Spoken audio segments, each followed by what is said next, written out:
Jurgen Klopp needs reassurances from the board. Take that whichever way you want and run with it.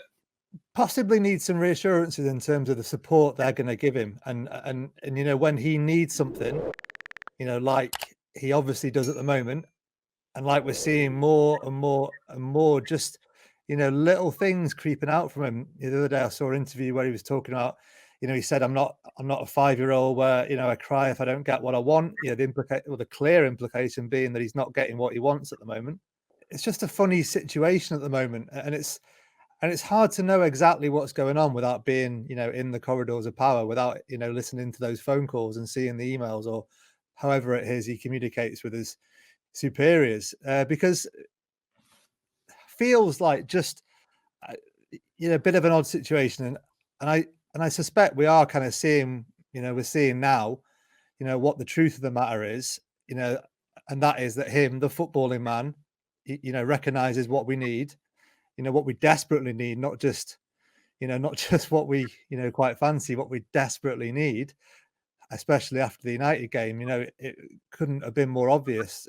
It felt quite sorry for poor old Reece Williams, who, let's face it, he's a talented lad, but he, I wouldn't imagine he would have even been in Jurgen Klopp's thinking this year. He wouldn't have even been.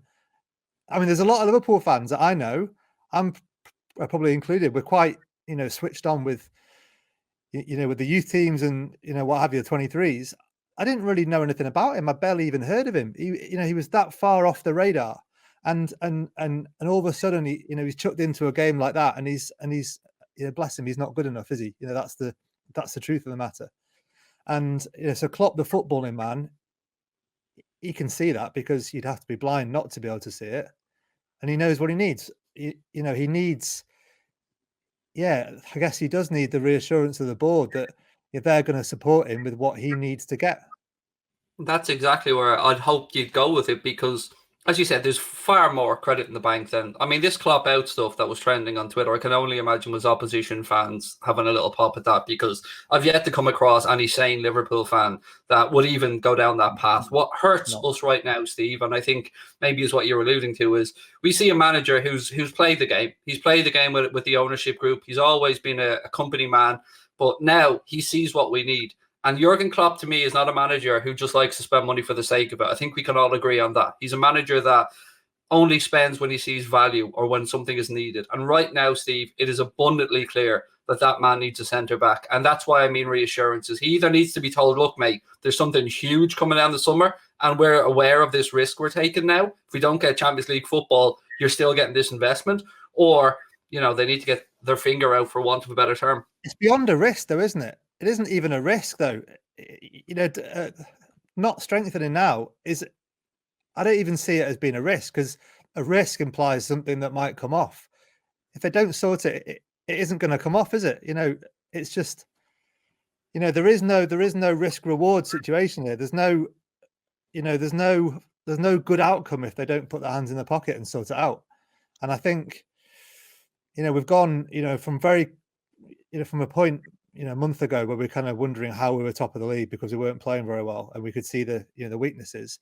We've gone all of a sudden to a position where if everyone wins a game in hand, we're seventh or something, aren't we? Sixth or seventh, and everyone else is playing fairly well. Wolves the other day, they signed that lad from Real Sociedad because they've lost one of their key players. A guy who Raul Jimenez, who's massively important to them, out for a long period of time. You go and you sort it, don't you? You act. Jack?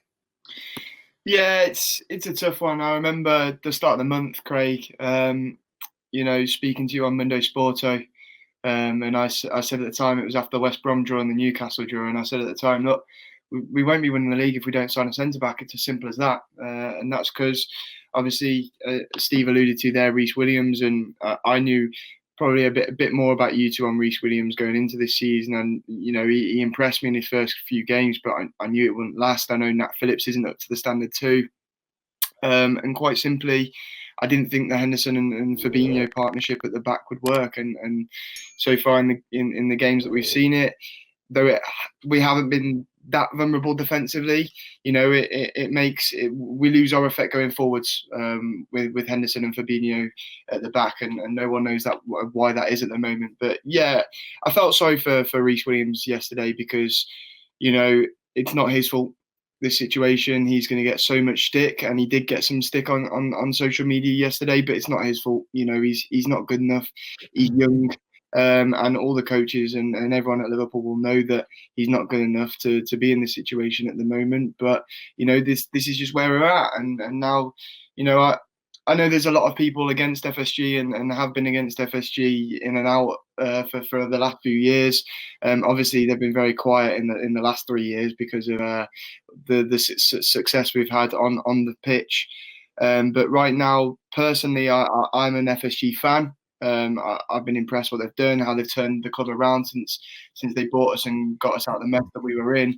But I think this is something we are really, really going to regret, not signing a centre-back. And we spoke before we came on air, Craig, that actually with how close it is this season, we're not just risking our title hopes, we're risking our top 4 hopes here. And how much money could FSG lose if we don't even finish inside the top 4?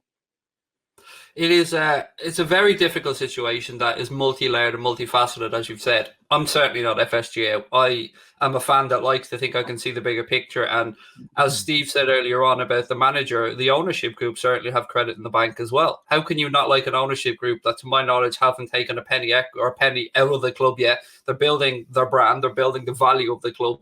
They've loaned us money. Go on. Do you know what it is, Craig? They're clever.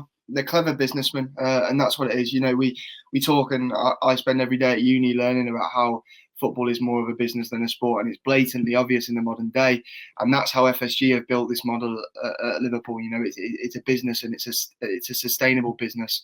And even the work they do with Michael Edwards and how good he is at getting ridiculous fees for players that aren't worth that much, or buying a player on the cheap, and making them and Klopp making them into a star. It's one of those things where the model is sustainable and it works for FSG. And there's times where they get it wrong, like we saw with the furlough thing. They did that from a business perspective, but they got it wrong and they changed it. And I think the best thing now would be FSG to look at our current form and go to Klopp, you know what, we were wrong. We'll put our money in our pockets and we'll support you. But sadly, I think it's too late for that. You know what I'm struggling with a little bit is this. We're one of the biggest football clubs in the world. We won the Premier League last year, won the Champions League the year before. We must have, everyone bangs on about net spend over the last sort of 5 or 6 years is really low compared to the other clubs. So why are we penny pinching? Why is it? I just don't. I know they like this like sustainable model, and when it works, it works. It's fantastic. But I can't imagine there isn't a few quid tucked away, to stay within the sustainable kind of model that they like. How can there not be a few quid tucked away that? Well, let's look at it like this. One thing we know for a fact, Steve, is that the money for the Annie Road end, that's in escrow. The money's already sitting aside, waiting for that. You start telling me that we can't maybe, move some figures around a little bit to free up a little bit of money, because as we've all said, we're talking about not just the risk of retaining the Premier League title here. We could potentially be talking about losing Champions League football, which in itself would lose an awful lot of money. It'd be a disaster. It'd be an absolute disaster. I imagine all the forecasting they're doing for spending, not just on transfers, but across the club, the development of the ground, the academy, training ground, everything will be forecasted on Champions League football. And it won't have even crossed their mind that there'd be a chance we wouldn't get it this year. And there is now, the first podcast we did 2 weeks ago, I said we might, be in danger of not getting top 4. And I kind of corrected myself because it sounded so daft, but now you look at the table and you think, I guess the saving grace is that, like I said last week, you put 4 wins together or 5 wins together, which we're, really capable of doing.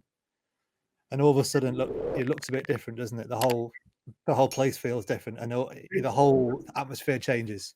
This is the part of the season, though, Steve, where the best teams will just continually pick up wins, continually pick up points, and you'll start to see, the cities going further and further ahead and not dropping as many points as they were in the first half of the season. That's how it's going to work out. Whereas at the minute, we've hit our rut probably at the worst time. And you know, I think the Tottenham game on Thursday is absolutely huge, because we win that, we can turn things around, we can get going, we can push for the title. We lose that, and I'm worried about our hopes for the top four. I really, really am. We've had a run of games where if you'd have looked at the start of the year, you'd say that's a really good run. You know, West Brom, Newcastle, Brighton, Fulham, Southampton. home game against United, Southampton away.